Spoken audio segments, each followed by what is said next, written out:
Bismillah, Assalamualaikum warahmatullahi wabarakatuh. Perkenalkan, nama saya Nola Alifa Ramadhani.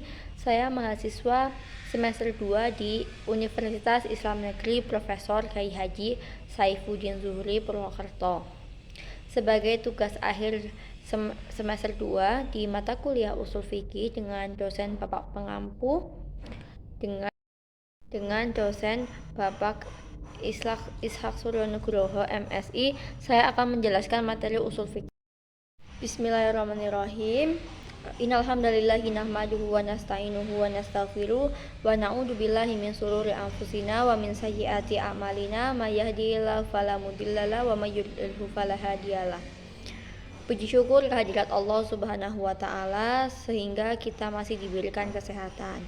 Pada kesempatan kali ini saya akan menjelaskan usul fikih dengan cakupan materi pengertian usul fikih baik secara etimologi ataupun secara terminologi.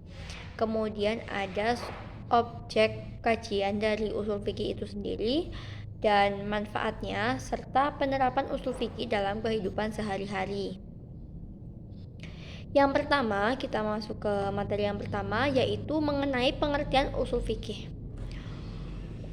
Untuk mengetahui makna dari usul fikih, kita dapat menelaah dari dua aspek. Karena usul fikih itu terdiri dari dua kata. Yang pertama usul dan fikih. Dari aspek yang pertama, usul fikih berasal dari dua kata. Yang dari asal ini berarti jamaknya usul ini bentuk jamak dari kata asal. Secara etimologi berarti sebagai pondasi sesuatu baik bersifat materi ataupun non materi. Nah, usul atau asal ini berarti pondasi sesuatu atau sesuatu yang ada di atasnya, gitu ya. Nah, secara terminologi memiliki beberapa arti dari kata asal ini. Yang pertama yakni dalil atau landasan hukum suatu pernyataan. Dari wajibnya sholat, contohnya ini dari wajibnya sholat 5 waktu, maka Allah Subhanahu wa taala berfirman, Bunyal Islam ala homsun usulin. Kemudian yang kedua itu ada qaidah, yaitu dasar atau pondasi sesuatu.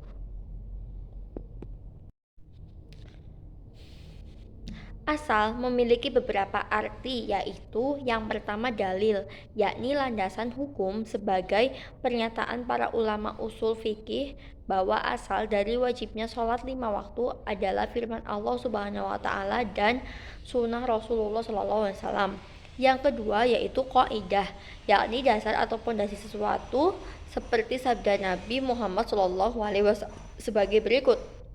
Bunyal Islam ala khomsin usulin, artinya Islam itu didirikan atas 5 usul. Yang ketiga itu rojih, yaitu yang terkuat seperti dalam ungkapan para ahli usul fikih, al-usulin fil kalamil haqiqah. Artinya, yang terkuat dari kandungan suatu hukum adalah arti hakikatnya. Maksudnya, yang menjadi patokan dari setiap perkataan adalah makna hakikat dari perkataan itu. Yang keempat, artinya juga mustazhab, yakni memberlakukan hukum yang sudah ada sejak semula selama tidak ada dalil yang mengubahnya. Misalnya, seseorang yang hilang, apakah ia tetap mendapatkan haknya sebagai warisan atau ikatan perkawinan? Maka orang tersebut harus dinyatakan masih hidup sebelum ada berita tentang kematiannya. Ia tetap terpelihara haknya seperti tetap mendapatkan warisan. Begitu juga ikatan perkawinan yang dianggapnya tetap. Kemudian yang kelima itu far'u atau cabang, seperti perkataan ulama usul. Al-walad far'ul al-ab, artinya anak adalah cabang dari ayahnya.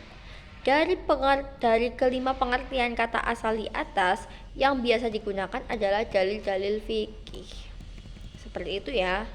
Adapun fikih secara etimologi berarti pemahaman yang mendalam dan membutuhkan pengarahan potensi akal. Pengertian fikih secara etimologi pun diisyaratkan dalam Quran Surah An-Nisa.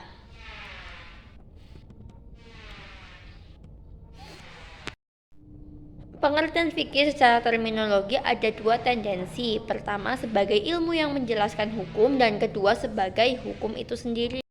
Sebagai ilmu, fikih diartikan ilmu tentang hukum syara yang berkenaan dengan perbuatan manusia atau amaliyah yang diperoleh melalui dalil-dalil yang terperinci. Sementara fikih dalam arti hukum adalah himpunan hukum syara tentang perbuatan manusia yang diambil dari dalil-dalil yang terperinci pada umumnya dan memberikan pengertian fikih. Para ulama menekankan bahwa fikih adalah hukum syariat yang diambil dari dalilnya. Setelah dijelaskan pengertian usul dan fikih baik menurut bahasa ataupun istilah, maka di sini dikemukakan pengertian usul fikih menurut Al-Baidawi. Yang dimaksud dengan usul fikih adalah ilmu pengetahuan tentang dalil fikih secara global, metode penggunaan dalil tersebut, dan keadaan atau persyaratan orang yang menggunakannya. Sebagian jumhur ulama fikih seperti yang dikemukakan oleh Qudori mendefinisikan bahwa usul fikih adalah himpunan kaidah atau norma-norma yang berfungsi sebagai alat penggalian syara. Objek kajian usul fikih secara garis besar itu ada 3. Yang pertama, sumber hukum dengan semua seluk-beluknya. Yang kedua, metode pendayagunaan sumber hukum atau metode penggalian hukum dari sumbernya. Yang ketiga, persyaratan orang yang berwenang melakukan istinbat atau keputusan dengan semua permasalahannya. Secara lebih rinci, Muhammad Al-Juhaili menyebutkan bahwa objek kajian usul fikih adalah sebagai berikut. Yang pertama, sumber-sumber hukum syara baik yang disepakati seperti Al-Quran dan Sunnah maupun yang diperselisihkan seperti istihsan dan maslahah mursalah. Pembahasan tentang ijtihad yakni syarat-syarat dan sifat-sifat orang yang melakukan ijtihad. Itu yang tadi yang kedua. Yang ketiga, mencarikan jalan keluar dari dua dalil yang bertentangan secara zahir atau jelas, ayat dengan ayat atau sunnah dengan sunnah, dan lain-lain, baik dengan jalan pengkompromian atau al-jam'u wal al-taufiq, menguatkan salah satu tarjih, menggugurkan salah satu atau kedua dalil yang bertentangan, atau nas at-sakut ad-dalalain. Yang keempat, pembahasan hukum syara meliputi syarat-syarat dan macam-macamnya, baik yang bersifat ditentukan, larangan, pilihan, atau keringanan atau rukhsah. Juga dibahas tentang hukum, hakim, mahkum alaih, dan lain-lain. Yang kelima, pembahasan kaidah-kaidah yang akan digunakan dalam pengistimbatan hukum dan cara-cara penggunaannya. Adapun tujuan dan fungsi usul fikih. Tujuan yang hendak dicapai oleh ilmu usul fikih ialah untuk dapat menerapkan kaidah-kaidah terhadap suatu syara yang terperinci agar sampai kepada hukum-hukum syariah yang bersifat amali yang ditunjuk oleh dalil-dalil itu.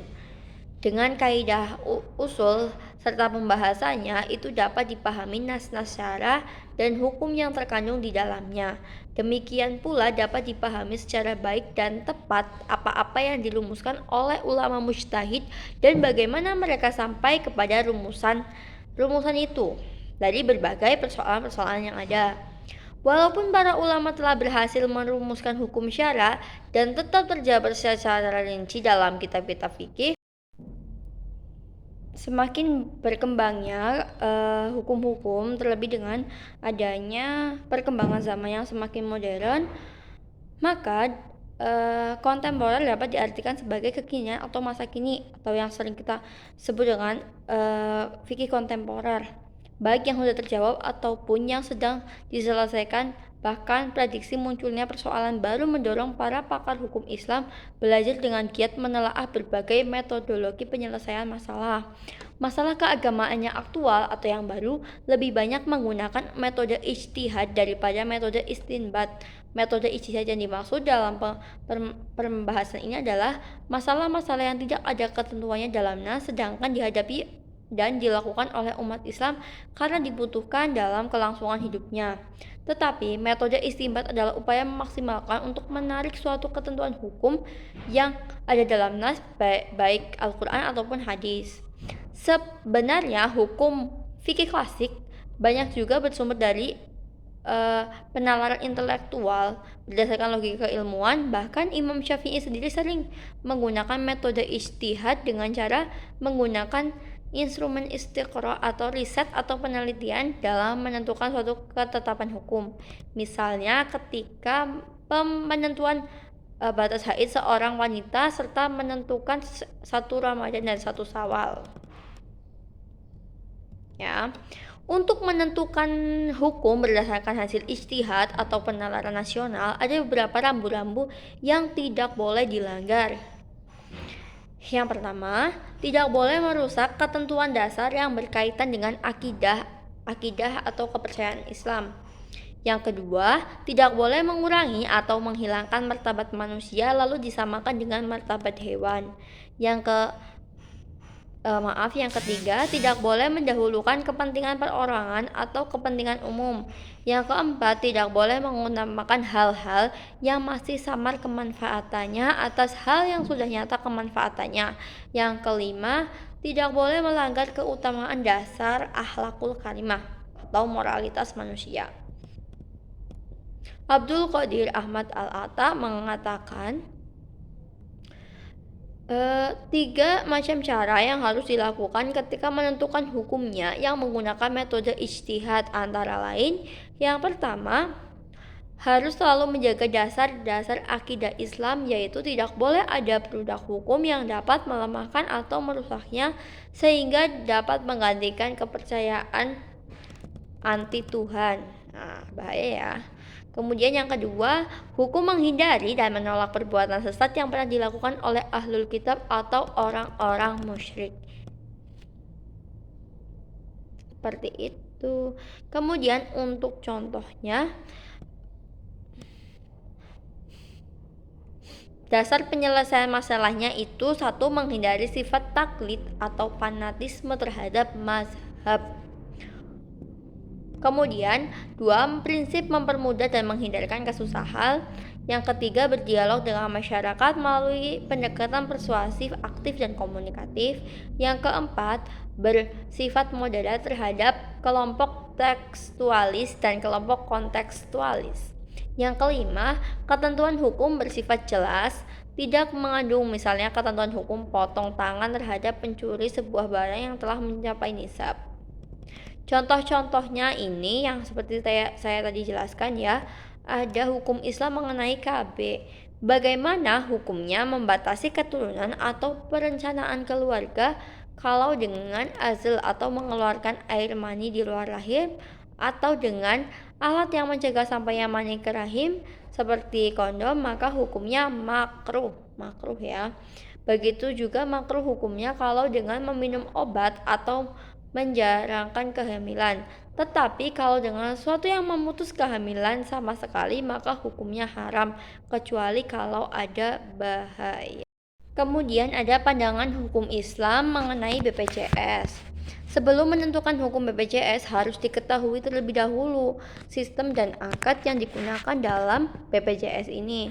Setelah menelaah beberapa rujukan, didapat beberapa poin pandangan syariat terhadap BPJS. Pertama, menarik iuran wajib dari masyarakat. Berkenaan dengan hal ini, bahwa iuran wajib yang diserahkan kepada pemerintah bisa berupa zakat yang harus didistribusikan oleh pemerintah dan menetapkan syariat Islam. Bisa juga berupa pajak yang mana hukumnya masih diperdebatkan di antara para ulama. Dari hasil pajak inilah seharusnya pemerintah memberikan dana sosial kepada masyarakat dalam pendidikan dan kesehatan.